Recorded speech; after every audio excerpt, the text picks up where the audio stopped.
Hey, it's Mike from Risko Music. Please subscribe to our channel and follow us for the latest in gear reviews and music lessons. So knowing how to play every note and knowing where every note is on the guitar is really important for finding chords and reading music and for all kinds of stuff.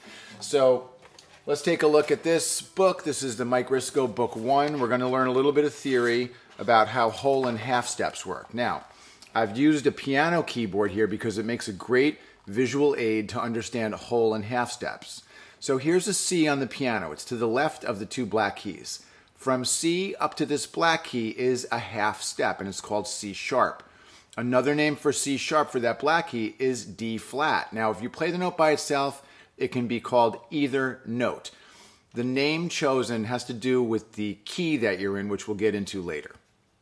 So from C up to the black key is a half step. From D down to this black key is also a half step lower. From C to D is a whole step. That's how all the notes work around the black keys. A half step higher than F is up to this black key, F sharp. That's also called G flat. Now what's important is you can see on the piano in between E and F there is no black key. The same holds true in between B and C. So a half step higher than E is F. There is no E sharp or F flat. And a half step higher than B is C. There's no black key there, so there's no B sharp or C flat. This is important to know when figuring out notes on the guitar. Now, other things you need to know on the guitar to make this work is from an open string, like E. Okay, you want to know the names of your open strings. Quick review from the thinnest string, E, B, G, D, A, E. From the open string, I'll take E as my example, to the first fret is a half step. Now if you remember, on the piano, so our open sixth string is E, which is here. When I go to the first fret, which is a half step higher, it goes right to F. Okay, so that means this is E, open, and this is F. Now this is really handy, like if I'm looking for power chords, I could form a power chord here. That's an F. Okay, I put my root down and then I build the chord around it. Now, the other thing you want to know is on the guitar, one fret, the distance of one fret is a half step, and the distance of two frets is a whole step.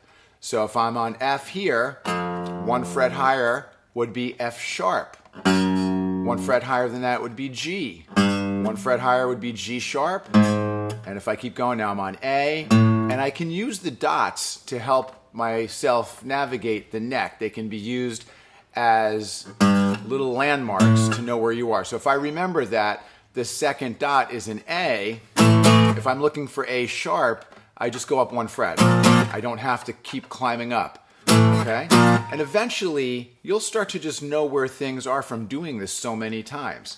Now the same holds true for the other strings. If I play my fifth string, A is open. The first fret would be A sharp. Next is B. There's no B sharp, so it goes directly to C. So if I want to play a C power chord, for instance, it's right here. If I want to play a D, C, C sharp, D, here's D. D, C. If I start to learn my dots, a lot of chord progressions go like that. This is a G on the sixth string. So I might go D, C, G. Right? So navigating your way around and climbing up one fret at a time is okay. Learning the dots, what notes the dots are, is really helpful. Use it as little landmarks to find your way around the neck. And I'm sure this is going to be helpful, and we'll keep moving on from here. I'll see you guys next time.